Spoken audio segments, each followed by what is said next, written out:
Naruto তো শুধুমাত্র বাচ্চা আর বেকাররাই দেখে, বলে তারা কি বা দেখেছে?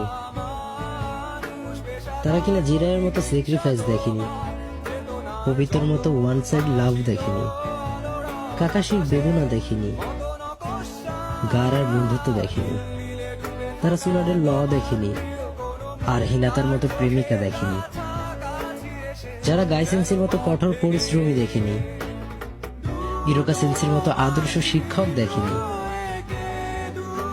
পেইনের মতো লিডার দেখেনি, আর কোনান আর নাগাটোর মতো বন্ধুত্ব দেখেনি। কিভাবে দেখেছে তারা জানি না। মাদার মতো ভিলেন দেখেনি, আর ইতাচির মতো রিয়েল হিরো দেখেনি, একজন বেস্ট ব্রাদার স্যাক্রিফাইস যার কিছুই দেখেনি তারা।